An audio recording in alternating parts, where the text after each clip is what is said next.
Chicken Little is a Disney animated short from 1943. The animated short shows a showcase of a little hidden town inside of a fence where all these little bird guys just hang around, gossip, and do all sorts of stuff. A fox named Foxy Loxy wants to eat them all, so he uses psychology in order to manipulate everyone so he can kill them all. Using propaganda, he tricks the dumbest of them all, being Chicken Little, that the sky is falling, and them all to become paranoid in the leadership of their leaders, as well as just fall for everything that he says. His manipulation works as the town ditch their highly qualified leader, instead follow the dimwit in town who has no idea what he's doing. This ends up them going crazy due to their fear, where they're led right into the fox's trap, where the fox traps them in a cave and literally eats every character in the animated short. Not joking, he literally kills them all. He even mocks an error of thinking this is going to be a good ending of this. There wasn't, it was a bad ending.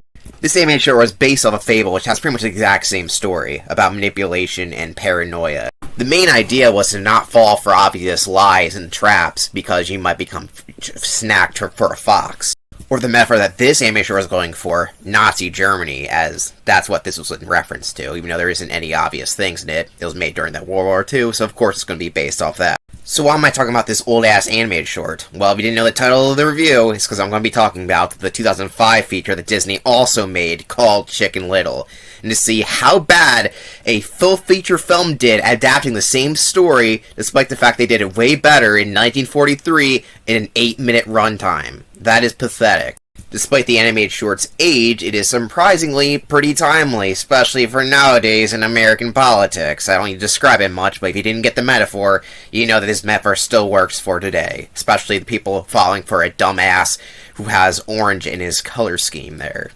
The 2005 Chicken Little movie decides to take a very simple premise that actually is pretty timely, and just fuck it up entirely. To understand why Chicken Little 2005 is so bad, we have to go to the production history, which was a giant mess. Chicken Little started production as a kind of similar to the Fable, but they kept Chicken Little's original gender, which in the original Fable was female, which is what you see right here. Here's original Chicken Little, and yeah, it does look a little cursed.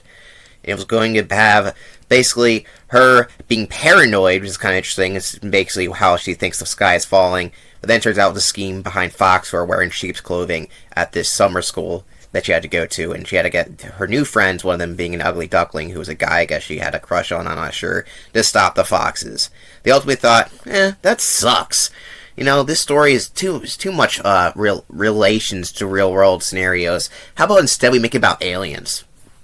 Yeah, for some reason, the Chicken Little Fable is now about alien invaders. I don't get it. Instead about town paranoia about things that aren't actually happening, instead of an actual real threat, it's the fact that Chicken Little was never lying. The sky was falling, and there are aliens. And instead, he's the underdog they were supposed to root for, despite the fact that in the original Fable, he was the one that actually lied because he's dim-witted. Anyway, yeah, the film fails its Fable automatically, but we'll get to that. Another production history thing is that this film was Disney's first CGI film. Well, to use it fully, not just partially. And this was actually part of a leverage thing with Pixar, who their deal was running out with at around the time. They're like, well, we can make a CGI film, just you see. And if we do it good, we can buy you out again, or something like that. I'm not sure what the deal was. And Pixar's like, well, if you can't, that proves that you actually need us more than you think.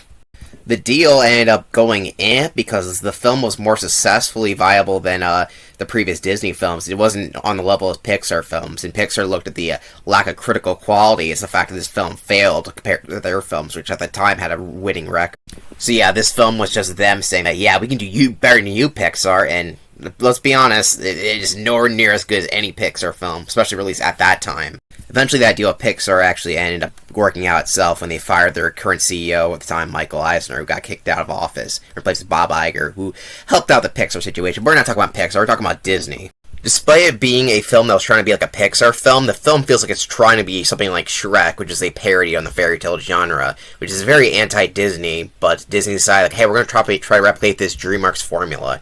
Except, like a lot of other studios, it failed miserably. So instead of Disney doing something that's creative or interesting, they're just trying to copy what other animated films are doing. Not only they're doing CGI, but their writing and formula are pretty much entirely based off other films, like DreamWorks films. There is tons of pop culture references in this movie. Like, half the jokes in the movie are, look at this pop culture reference, do you recognize it? Yeah, I do, it doesn't make it funny. You had to do something about pop culture reference to make it funny, Chicken Little, just to let you know. Also, this film is incredibly mean-spirited, since a lot of the DreamWorks films around this time were cynical. I guess this was also going for that look, too, but instead, this makes everyone seem like a complete jackass other than the main character, which is not a good way of writing a film. Of course, the worst-case scenario is the actual dad character, but I'll get to that in a little bit. The film fails in so many levels that's pretty obvious. Most people know it, even though some people say, oh, this film's actually good, I grew up with it. If that's your reasoning why you like this film, then okay, but it's not a good reason. I grew up with this film too. I watch it multiple times. That DVD in the beginning of this video, that's my original childhood DVD. I've seen this film multiple times. It's not good. At all. With that said, it's not as bad as Home on the Range, but it's still pretty bad. Despite Chicken Little being a fable that had a pretty basic moral, this film basically ditches the entire moral for it being about a dad needing to connect with his son, or like the son needs to actually communicate with his father, even though his father's a complete jackass, and it's all on the son to communicate and get closure. Like, this film is confusing as fuck with its messaging. All the problems that the main character has result from his father, mostly, more than anything, and him wanting to get his approval, and his father just being disappointed in him all the time. But the dad's not really supposed to be seen as a bad character, but his character makes sense, you know? He's just a relatable character, but he's a complete jackass for just ignoring his son outright, and the fact that the film acts like, oh, the real problem is that he needs to reach out to his dad. Like, get the fuck out of here. The character never speaks out for his son, in fact, acts disappointed of him in every chance he can get, and he's such a terrible character. The only time he's happy for his son is when he actually does something.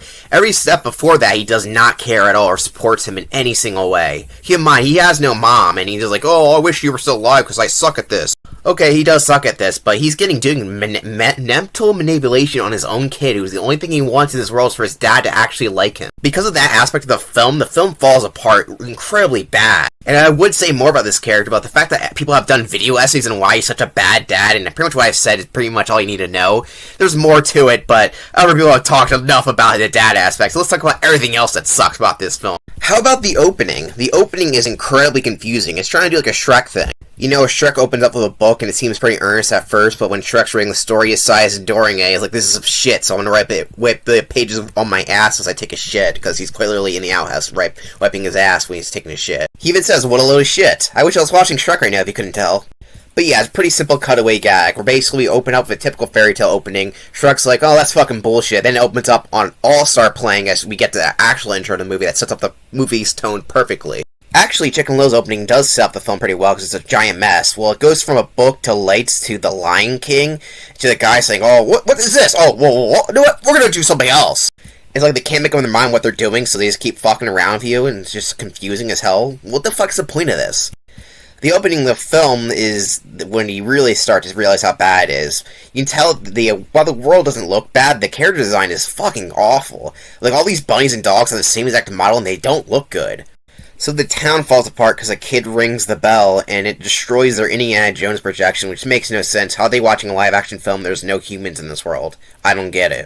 And it turns out that the kid was lying about the sky falling, or he actually wasn't, because there's actually a piece of an alien ship, apparently. And the first person to say that the kid is lying is his dad. Yeah, Buck Cluck, great character. So you think, oh well, the tower fell, it was this dumb kid's mistake, I guess we won't fall for his lie next time he says it, which is what you think the story might go, but instead it does this. Very quickly they walk away from him like, well, this is a waste of time, whatever, I guess we won't listen to him next time. But instead they dwell on it and apparently make a fucking movie about it? A movie? Are you kidding me? Can you imagine this happening in real life, where a guy rings a bell and says, oh, I think the sky is falling? People are like, oh, that guy's kind of stupid. Oh, well, he's a dumb kid, whatever. Would they make a fucking movie about it? Apparently, it's perfectly normal in this world to make merchandise and to insult basically a kid. I know he's in middle school or high school or whatever, but that's fucking brutal. And nothing about Chicken Little even the character has, like, any flaws, other than the fact he wants approval from his dad, he's a complete jackass. But other than that, the character doesn't have any flaws. I'm not a big fan of the character, but compared to the other characters in the movie, he's actually quite likable. But that's not saying a whole lot, since everyone else is a complete jackass. He goes out of his way to showcase that he's resourceful in trying to get to school, as well as actually wanting to save his friends, and also deliver the alien baby back to the parents, even though the parents are trying to destroy his own town. This character is the only character that actually is not an asshole, and everyone fucking hates him. Like, what the fuck is this film's message? I don't get it! You'd think he'd be traumatized after everyone basically bullies him to death, including media and Hollywood making a movie, which would probably be the worst movie in the world, because why would that be even interesting at all? Okay, so the beginning does have one of the only scenes I like, which is where he's trying to go to school, and there's actually quite a fun scenes here that actually show pretty well animated, where a bunch of kind of slapstick things happen to the character, but he actually is able to find a way through past them, which is actually kind of interesting and fun to watch. This is the only thing I like about the movie, really, is this one opening scene. In this class, you realize that the teacher is just a sheep from Clone High, which, okay, I guess they ripped that off. And there's a fish who doesn't talk, and all he does is just reference pop culture shit, which is not funny at all. And there's also a duck who's ugly, but is a mallard, so is it an actual duck? Also, yes, they didn't swap the ugly duckling as well as Chicken Little, so fuck you. Her character trait is that she likes cosmopolitan. That's not really a character trait. And I guess she likes Chicken Little too, which is what I mentioned once and they kiss. One of the most random romances I ever saw in movies is the fact that he randomly says, like, you know what, I actually like you, and just kisses her. Like, what the fuck? Where did this come from? That's closure. How is that closure? There's nothing to build it up. It can't be closure if it never existed. What the fuck are you talking about? In the middle of the movie, there's a baseball subplot. Yes, there's a random subplot in the movie that goes nowhere afterwards, where Chicken Little just wants to do baseball just to impress his dad and make his dad like him. I do need to explain how sad that is. I feel like I'm insane. Why is there a Disney movie where the main motivation is for the character is that he wants to get his dad's approval? That's so sad. Hey, in a movie that the dad be the villain, but this movie doesn't treat him like he's a villain. He treats him like, oh, he's just a guy who doesn't understand his kid. Fuck him, he's an asshole. Oh, and the rest of the film is an alien film now. It's all about aliens, because that makes sense. Despite this subplot being really stupid, no, it's a subplot, it's the main plot of the movie, it's fucking stupid, I thought it was a subplot. I do like the designs of the aliens, though, that they're kind of cool looking, I like them. That's not really that great of a plot point, but whatever. So Chicken Little lies about the sky falling again, or he doesn't, because he actually was telling the truth, and no one believes him again, even though he has witnesses, but whatever. Did people even read the original fable? They're supposed to believe him! What the fuck? Anyway, the rest of the movie is the fact that the aliens left their kid behind, or the kid just snuck out, and his name is Kirby, and I thought, wow, this thing's cute as a kid. I didn't even watch Chicken Little because I like the dumb alien. I'm not joking, I watched the movie to see the fucking orange alien. How dumb am I? So yes, the aliens are back to try to find their son, and the dad's like, yeah, I guess you're right. Oh, I'm sorry for being an asshole earlier, despite the fact that you're actually telling the truth both times that I disowned you. I'm a complete jackass. But I guess they have a heart-to-heart, and the dad's like, I'm sorry I had to make you feel like you had to earn my love. You don't have to, I guess. I'm just a terrible dad. Fuck you, butt clock. So these side characters have to get them to a clock tower, or the bell tower, or whatever. The pig doesn't know if he can do it, but he sings a pop song, and the pop song gives him motivation to do it. Like, what the fuck? It's about as awful as you think it is. This film throws a lot of generic pop songs at you. The most obvious and most annoying ones you could possibly think of. Like, the aliens are coming down to invade. What song do you think they played? Why, of course, The End of the World. Ugh, come on. This is a far cry from the films we got earlier in the 2000s, like Atlantis, Treasure Planet, or Lilo and Stitch. This film feels like a complete far cry from all those other films. It's just so bad. So the aliens are like, sorry we tried to kill you all because we're terrible at our job. Oh yeah, we're all puffy guys, apparently. I know this character was a bitch before, but apparently the pig's like, fuck that, I want a mind-controlled version of a character. Like, what a creep. This is so bizarre and disgusting. Also, they're singing a shitty pop song again. So you think the town forgives Chicken Little for being an asshole to him? Well, I guess they do, because they make another movie about him where he's played by Adam West, and okay, whatever. At least this part isn't that bad, I guess. I kind of wish I was seeing the movie that they're watching in the movie rather than the movie I am watching, and that's kind of bad. And finally, they all celebrate the character who they fucked over the whole entire movie because he did nothing wrong and actually saved their asses, but whatever. I guess a movie is good enough for him to forgive them, whatever. Stupid, stupid, stupid. Hey, at least there's no dance party ending, just a movie theater just cheering at a movie. That's okay. There's no dance party ending, no shooting for shitty pop music. Whoa, what the fuck is this? Oh my god. They're doing it anyway, aren't they? Yes, they do another shitty pop song with dance moves. Oh god, it's awful. So that was Disney's Chicken Little, the one from 2005. Do I recommend Chicken Little? Yes! Chicken Little from 1943 is a great animated short that's still pretty timeless even for today, and the messaging still holds true to the day. Oh, wait, no, wrong Chicken Little, I'm sorry. Chicken Little from 2005 is a pretty decent platformer based off a shitty movie, and I do recommend you playing it. Wait, wrong Chicken Little, I'm sorry. I do not recommend this movie at all. It is just painfully bad. Unless you're doing a Disney marathon like I am, then don't watch it. I won't be watching this film anytime soon again. It is just not good. There are some redeeming qualities. The animation isn't awful, some of the character designs are pretty bad. It has a unique look to it, which is fine. I do like the backgrounds, I think are pretty good actually to look at, kind of creative. But most of the film is pretty bad. The characters aren't interesting at all. The jokes are just terrible, if not plain flat out bad. I didn't even mention the scene where the fish randomly decides to reenact King Kong for no reason. Randomly the film just pauses and is like, look, the fish is doing King Kong on magazines, and this is funny, I guess. I don't get it. Did you know they're going to make a Chicken Little too? Well, not Disney, but Disney Toon Studios, who did the direct-to-DVD and video sequels. The film was going to be called Chicken Little 2, Mission to Mars, even though none of the script showcases anything about Mars, but whatever.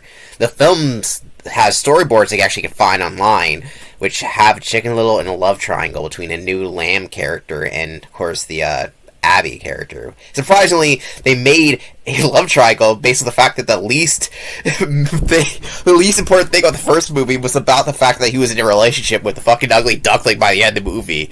But yeah, there is evidence for this. So the duckling gets a makeover to try to win him back because the French sheep is hotter. But yeah, who knows, this film would have been good. Honestly, making a sequel to Chicken Little is kind of dumb because the movie sucked. But I bet they would have made a better movie than the original, because the original sucked. All these sequels, unfortunately, were canceled, like Aristocats 2, as well as, what else was there, Dumbo 2, and something else, too. I think Me and Robbins even had a direct-canceled sequel when the studios got merged by John Lasseter, who canceled all the sequels because, they weren't very good. Honestly, direct-to-video sequels aren't even that bad. Some of them are, but most of them are just, for the most part. They're not as bad as live-action remakes. But if you really wanted more Chicken Little stuff, there is a video game released. This one was released on the PS2 and GameCube, so unlike the other previous Disney movie tie-ins, I was actually able to play this game. In fact, I grew up with this game, and as a matter of fact, I did a whole-ass review on this game on my channel, so go look that up. As a matter of fact, I did 2 reviews, one way back in the day, and one more in recent years. And I gotta say, this game is way better than the movie, which is pretty funny. In fact, it changes a lot of plot elements of the film. It does reuse some of the movie's scenes as cutscenes. But since it changes a little bit, it actually makes the game better, since it's not about really him with his dad. It's more about trying to show himself to the town, which is a better thing than anything else, and it also skips out some really bad scenes. Story-wise, it's still not very good, but the gameplay is solid overall. So yeah, if you want to experience Chicken Little, then I highly recommend playing the Chicken Little video game over watching the movie. The game was also released on the GBA because what Disney game wasn't released on GBA? But this one looks a lot more worse than the main console versions. It has big sprites, which are usually a bad sign in video games because that means there's a lot less platforming space to take up, and overall it doesn't look very good, but who knows, maybe it is good. Never played it. A year later, released on the Wii and PS2, was a game called Chicken Little Ace in Action, which based on gameplay looks like it's just a Star Fox ripoff, where you play for space levels and even do have some tank missions that seem very similar to Landmaster. I have never played this game, so I have no idea it's good. It's oddly enough based off that ending movie from the ending movie in the movie, and it was kind of confusing where Chicken Little was voiced by Adam West. So maybe it is good. It has some interesting graphics, to say the least, but, it was one of those games that was released on the Wii and PS2, and some of those games just aren't the best, but who the hell knows? Maybe it is good. Maybe it's a hidden gem that I'm not aware of. The game did get a DS port, however the DS version of the game looks, well, completely different. It's kind of a tank game where, as you can tell by the graphics, one screen you have a map and other controls and stuff. And with the bomb screen you play as Ace here, who is just shooting enemies who have the little alien guys stuck inside them. And yeah, I don't know much about this game either. But hey, if you ever played it, let me know if it's good or not. I do not know. And that's all for Chicken Little Media. There's supposed to be more, but Chicken Little was critically not well received. It didn't do too bad at the box office. And due to its reputation amongst the Pixar employees, they decided that they weren't going to do any more Chicken Little stuff. They were planning on doing a direct-to-video sequel. And yeah, Chicken Little has been really reused ever since then, mostly because the film is considered to be pretty bad by modern-day standards. And yeah, that's the end of Chicken Little stuff, so let's go on to the ranking. Unsurprising to nobody, Chicken Little enters the F tier. What'd you expect? It's not a good film. It's a film trying to be other films, and it lacks pretty much anything that makes a Disney film good. Passion, creativity, animation, none of it's there. It's an interesting experiment for the time period, and it's definitely a time capsule for the mid-2000s, that's for sure. However, it's a quality is lacking, and it has so many flaws that to even fix the film is just impossible. It's just a failure in every level. And yeah, no surprise there. So let's go to the other rankings. Ranking the villains of the film is kind of hard, since basically every character in the film can be considered a villain, but then it treats them like they're not at the end. So I decided to just pick 2 characters, just because I can't just put every little side character in here. I'd be here all day. So in F tier we got Foxy Loxy, who is just a bully girl who's ugly as shit. Compared to the original version of the character who kills everybody, this character sucks. And then the weird brainwashing thing at the end with the character is really odd and strange. Like, yeah, she's a bitch, but no one deserves to have their whole mind wiped, basically, and stuck in a completely different personality than they had before. Like, what the fuck is that about? That's still baffling. C technically has a sidekick character, a Goosey Lucy, who's annoying as hell, so I put her a little lower. And yeah, nothing too great there. They took the great villain from the Fable and the original animated story, just made it just a terrible generic bully girl, and that's it. And yeah, not much to say there. It sucks, but what you expect. Mixed in with all the generic pop numbers that they put in the movie, there actually is original songs in Chicken Little. Surprisingly, they're okay, nothing too bad, other than one. The second credit song, called Shake a Tail Feather, done by the Cheetah Girls, it's bad. It's an example of a song that's not very good in the 2000s. That style, usually I like that early 2000s style of music. This is one of them that isn't. It's bubblegum pop in not a good way. That's the only one that actually ends up in F tier, surprisingly. I would count some of the character covering Staying Alive. Or not Staying Alive, I Will Survive, but I can't because it's not even written for the movie. The song has to be written for the movie for it to count. In the D tier here, I've got All I Know and Stir It Up, which are okay songs, but ultimately forgettable, which is why they end up in the D tier. Not bad per se, but not really memorable songs. And in C tier, we got the last song, the one that probably people remember, One Little Slip by the Bare Naked Ladies. That's the group. They're called that. Yeah, what the fuck kind of hell is that? The song goes towards the only sequence in the movie that I actually generally like and don't have any problems with, and it actually works pretty well with the theme of the movie and everything else, so there you go. It's a decent song in a pretty bad movie. So Chicken Little, your songs aren't that bad, unless it's wannabe, sung by annoying characters, but whatever. Thank you for watching, and the next film, luckily for us, will nowhere be as bad as Chicken Little. And what is that film? That is Meet the Robinsons, which is a film that's going to take us straight into the future. Well, the future of 2006 predicted it to be. Unfortunately, we're probably not going to get this utopia anytime soon. But hey, I'll see you then, and thank you for watching.